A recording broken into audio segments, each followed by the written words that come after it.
ભારત માતા કી જય, વંદે માતરમ. રાષ્ટ્રીય સ્વયંસેવક સંઘને શતાબ્દી વર્ષને 100 વર્ષ પૂરા થયા. સંઘની શરૂઆત 1925માં થઈ હતી અને 2025માં સંઘને 100 વર્ષ થયા. સંઘનું કામ હિન્દુ જાગરણ, હિન્દુ સમાજનું સંગઠન અને આપણા દેશ માટે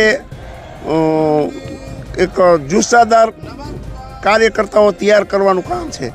સંઘનું કામ છે એ મેદાનનું કામ છે, પણ હવે સંઘ સમાજની અંદર પ્રસરી રહ્યો છે. સંઘે જે પંચ પરિવર્તનના મુદ્દા આપ્યા છે એ પંચ પરિવર્તન મુદ્દા ઉપર સંઘ છે એ સમાજ પાસે આ પરિવર્તનના મુદ્દા કાર્યરત કરવા માગે છે. અને સંઘ છે એ શતાબ્દી વર્ષનું 100 વર્ષ એટલે એક આખો વર્ષ સંઘનું કામ આ શતાબ્દી વર્ષ ઉજવવાનું છે. રાષ્ટ્રીય સ્વયંસેવક સંઘના શતાબ્દી વર્ષ નિમિત્તે થનાર વિવિધ કાર્યક્રમોમાં એક પૂરા દેશની અંદર મોટા શહેરોની અંદર વસ્તી દીઠ અને નાના ગામોને અંદર એક મંડળ દીઠ આ પ્રકારના એક હિન્દુ સંમેલનો આયોજિત કરવામાં આવ્યા હતા. આજનું આ મોરબીના રવાપર વિસ્તારની અંદરની કૃષ્ણા વસ્તીનું મહાસંમેલન હતું.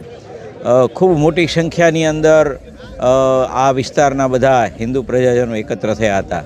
સામાજિક સમરસતા, પર્યાવરણ રક્ષણ, કુટુંબ પ્રબોધન, સ્વદેશી ભાવ અને નાગરિક કર્તવ્યના વિષયો સાથે આજે અહીંયા આત્માનંદ સરસ્વતીજી મહારાજ તથા દામજી ભગત અને બાકીના કાર્યકર્તાઓએ વિષય મૂક્યો હતો. હિન્દુ સમાજ સંગઠિત રહે, સુરક્ષિત રહે, એક રહે, એકતાનો ભાવ દ્વારા આ ભારતને વિશ્વગુરુ બનાવવા તરફની આપણી ગતિવિધિ આગળ વધે એવા ભાવ સાથે હિન્દુ સંમેલન હતું. મોરબીની અંદર હજી બધા આવા અનેક જુદા જુદા વસ્તીમાં સંમેલનો થવાના છે. આ એ 4થું સંમેલન મોરબીમાં હતું અને ખૂબ લોકોએ ઉત્સાહભેર ભાગ લીધો હતો અને અહીંયા આવેલા વક્તવ્યોમાંથી પ્રેરણા લઈને બધા ગયા છે. અસ્તુ.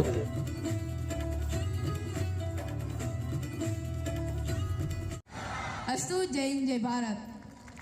જોરદાર તાલી થઈ જાય આ નાના કલાકાર માટે.